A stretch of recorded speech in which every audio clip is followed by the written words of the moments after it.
Hoy estamos con Erika Parrado, quien nos va a hablar sobre estudios de la memoria en el Pacífico colombiano.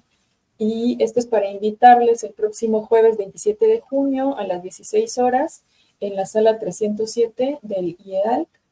en Buenos Aires para charlar sobre prácticas de memoria y luchas sociales en el Pacífico colombiano. Antes que nada, agradecerte, Erika, por tu tiempo y buena disposición para conversar con nosotros en Trenzar Memorias. Y quisiéramos empezar por preguntarte primero sobre la región que tú has estudiado. ¿Cómo caracterizas el Pacífico colombiano en cuanto a su geografía, su contexto social y los procesos históricos y de memoria que la atraviesan? Bueno, pues primero que todo, muchas gracias María a ti por la invitación y a Trenzar Memorias por también sumarme a esta iniciativa. Pues yo creo que podría caracterizarse pues el Pacífico colombiano como una de las regiones, creo que en extensión también más grandes. El Pacífico de norte a sur pues cubre, digamos, varios departamentos, el Chocó, el Valle del Cauca, el Cauca y el departamento de Nariño. Y es toda la zona, pues digamos, del litoral que colinda con el Océano Pacífico. La particularidad, yo creo que de este territorio es precisamente el ser una zona geopolíticamente estratégica. Eh, yo creo que ese es un elemento, digamos, común también a las dinámicas y a las problemáticas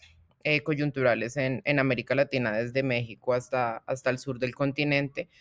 y es la reconfiguración geopolítica, por ejemplo, del tráfico, ¿no? Entonces, un elemento que es importante mencionar es precisamente cómo el Pacífico, más o menos desde la década de los 90 hasta hoy, pues se ha ido configurando como un escenario de disputa y de tensión, sobre todo relacionado con el control territorial, pues que posibilita, digamos, esa conexión internacional transoceánica, tanto para el norte, ¿sí? Y hoy tenemos pues una cantidad de problemáticas, por ejemplo, en el tapón del Darién asociadas a la migración, eh, y digamos a las redes ilegales de migrantes que ya digamos se ha rastreado como todo el circuito transnacional asociado a esta zona.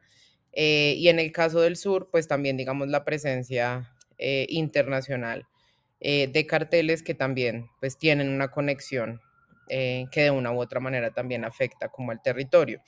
En términos geográficos, pues es selva húmeda tropical, la mayoría del territorio es una zona supremamente rica en recursos naturales desde la colonia hasta la actualidad, digamos, pasó de ser distrito minero a tener también como un boom eh, asociado a la extracción de maderas. Nuevamente aparece el oro y los recursos naturales de manera mucho más reciente. Y pues todo el discurso de los 80 y de los 90 asociado a la diversidad, a la biodiversidad, al ser una zona, pues creo yo, en el continente que tiene, pues digamos, mucha presencia acuífera, casi que la mayoría está conectada por ríos, y bueno, digamos, también como la biodiversidad y toda esta idea de ser un objeto potencialmente desarrollable para el turismo. ¿Qué comprendemos por las prácticas de reexistencia como concepto en torno al pasado reciente y el presente colombiano, especialmente en esta región de la que hablas del Pacífico? Pues yo creo que un poco con lo que mencionaba ahora, uno diría, claro, digamos como que cuáles son esas como particularidades también de los procesos de memoria que se agencian y que emergen desde el territorio. Uno podría pensar que precisamente en esas lógicas, digamos, profundamente violentas, ancladas también como a esa espacialidad, eh, pues las comunidades, las organizaciones sociales y los procesos organizativos desde los años 60 hasta la actualidad han venido precisamente haciéndole frente a esa diversidad de expresiones violentas que no solo se asocian a las dinámicas violentas del conflicto armado, ¿no? Nosotros hemos venido tratando de desarrollar una idea y es que el Pacífico colombiano se ha configurado alrededor de unas geografías violentadas y que esas geografías violentadas han sido agenciadas por actores múltiples, actores armados ilegales, actores armados legales, actores transnacionales, pero también, digamos, la institucionalidad, la forma en la que se configura históricamente el Estado colombiano. Y de ahí precisamente que uno, pues al acercarse un poco a estos procesos de memoria, tenga que pensar que primero son prácticas de resistencia, digamos, de mediana duración, que no emergen solamente de la mano del conflicto armado, sino que se vienen gestando desde antes a propósito de la reivindicación de la lucha por el territorio, por la defensa de la vida, y precisamente como por la posibilidad de imaginar y de reinventar futuros y presentes posibles, ¿no? Y de ahí que hablemos un poco de las prácticas de resistencia, como de resistencia y de reexistencia, como esa posibilidad de afirmar y de reafirmar la vida constantemente, desde distintos tipos de repertorios, que van, por ejemplo, desde el arte, la pedagogía, la incidencia política, pero que a su vez, digamos, se ven profundamente atravesados también, por las luchas sociales y la movilización social en el Pacífico, que ha sido también muy fuerte. Encontrábamos en tus textos un concepto también que es el de estudios de futuro. ¿Nos puedes hablar un poco de este campo emergente? Sí, pues eso yo creo que es bien interesante porque también, haciendo como un rastreo bibliográfico, nos encontrábamos que mucho de lo que se ha escrito en términos, por ejemplo, pues de los estudios sociales y culturales de la memoria en el continente asociado a la posibilidad de imaginar o de repensar el futuro viene como de dos líneas. Uno de la historia reciente, que precisamente, digamos, tiene su punto fuerte en Argentina,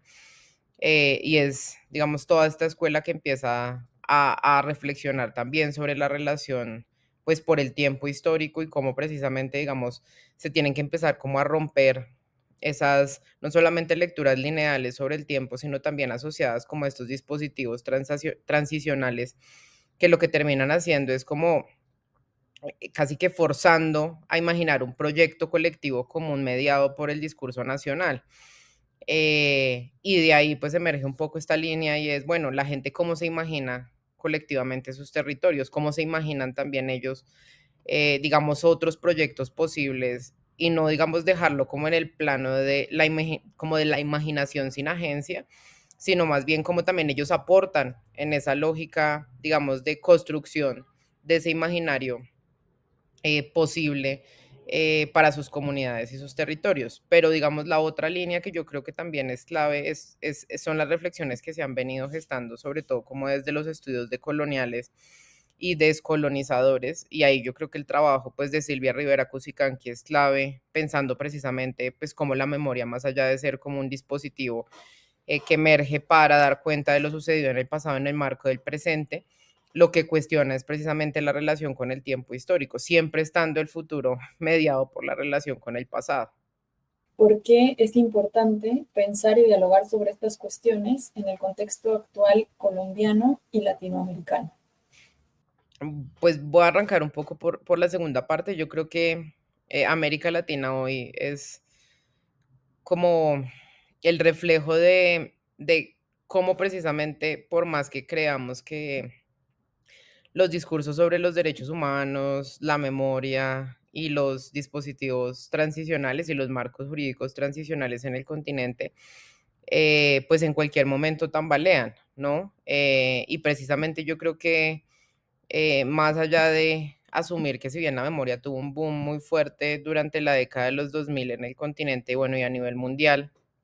y por eso ya es como un asunto zanjado. Creo que tenemos que volver precisamente a hacernos la pregunta y es, bueno, ¿está zanjada la cosa? ¿Realmente hubo tal dimensión pedagógica, política y ética de apropiación sobre lo ocurrido o necesitamos seguir trabajando en eso, y generando, digamos, posicionamientos críticos alrededor también, pues no solamente como de nuestros contextos de conflicto asociados tanto a las transiciones, digamos, del cono sur mediadas por lo dictatorial o como contextos como, pues el mío de manera particular, el caso colombiano, los centroamericanos mediados por conflictos armados, sino, pensar también que, pues, a nivel local, en el marco también de, pues, todas estas dinámicas de profundización económica del neoliberalismo, emergen otras apuestas sociales, organizativas, comunitarias, colectivas, que de una u otra forma exigen pues trenzar memorias, ¿no? Muy bien como ustedes lo nombran, y es articular y generar procesos, pues yo creo que sostenibles y continentales que posibiliten precisamente cómo posicionar esas narrativas y esas prácticas de memoria también, pues a nivel internacional. Y en el caso colombiano, pues bueno, yo creo que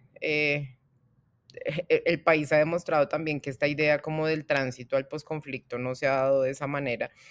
Y estamos más bien como en un momento distinto de las dinámicas del conflicto armado, en una reconfiguración de esas dinámicas, pero sí evidentemente con unos marcos jurídicos distintos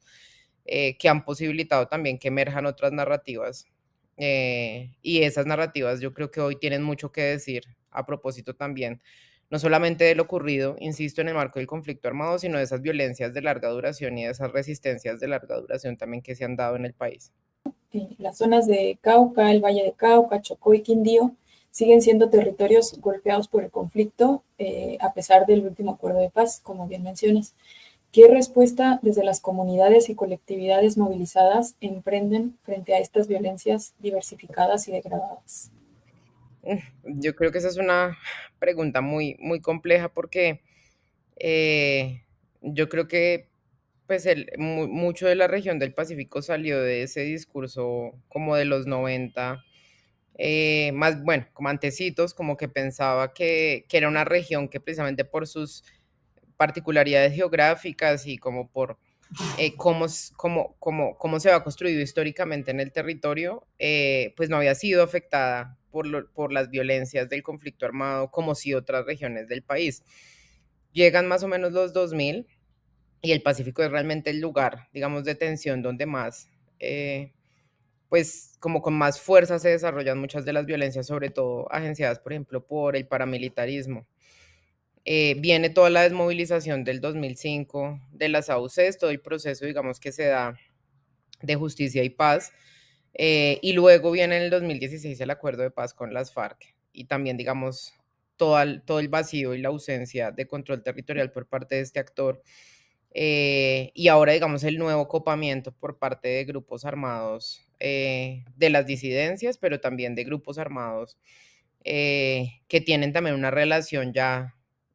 digamos, larga también con el fenómeno del paramilitarismo en Colombia. Entonces, uno diría como que esas medio violencias recicladas, pero también reconfiguradas, pues han estado presentes en el territorio y pese a eso las organizaciones sociales digamos, se han posicionado de manera muy fuerte también frente a la defensa de esos espacios. Hoy decías ahora el Cauca es un lugar de contención muy fuerte, como de confrontación más bien muy fuerte, pero también el Cauca es una zona, pues, central para la conexión, por ejemplo, hacia el sur, hacia Ecuador, pero a su vez es una zona profundamente rica en recursos naturales y pese a eso las organizaciones sociales se mantienen, defienden su territorio, luchan frente al desplazamiento y al despojo y se organizan, ¿sí? Y yo creo que esa es una como de los grandes aprendizajes también del país en términos de cómo se construye paz a nivel local, ¿no? Y es precisamente hacerle frente a la violencia, a los actores armados, pero también encontrar, digamos, formas de construir proyectos alternativos pese a la presencia de esos actores en el territorio. Por último, quisiéramos preguntarte cómo ha repercutido el avance del extractivismo en los territorios del Pacífico colombiano, en las poblaciones de la ciudad y del campo. Bueno, ese es un tema también que yo creo que nos lleva como otra vez a una lectura como medio histórica de cómo se han dado esas olas distintas, diversas y contextualizadas de extracción de recursos en la región. Eh, yo creo que es clave pensar, digamos que actualmente eh, la presencia de estos actores armados ilegales también se debe pues a la presencia de recursos naturales que previamente había estado tensionada profundamente por la presencia, por ejemplo, de multinacionales cuya intencionalidad pues también estaba, digamos, atravesada por la extracción de recursos minerales, en especial de oro,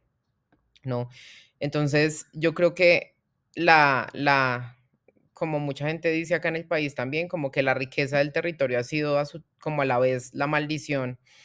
y como el lugar de disputa para muchos actores. Y yo creo que eso es lo que, pues de una u otra manera también estamos viendo hasta la actualidad, que incluye también que uno de los corredores donde hoy pues se tiene más presencia de actores armados ilegales y también pues es como la zona más dura hoy en términos de violencias, sea el cañón del Micay, ¿no? Que es la zona que precisamente, digamos, conecta toda esta parte como de el Pacífico Vallecaucano con el Caucano a salir a la desembocadura del Océano Pacífico. Entonces, uno diría, claro, está por un lado eso, pero por el otro lado yo creo que también están como las iniciativas locales y comunitarias que reivindican los usos y las costumbres como parte también de sus formas de vivir, ¿no? Y de vivir históricamente en esos territorios. Y yo creo que ahí, por ejemplo, digamos, todas estas prácticas de como de recolección de oro artesanal, sí, que digamos, que en cada país se nombran de manera bien distinta, pero que acá yo creo que tienen mucho también, como que han sido muy resignificadas y sobre todo se han convertido también en un lugar, como en un lugar de resistencia frente a esas políticas macro de extracción,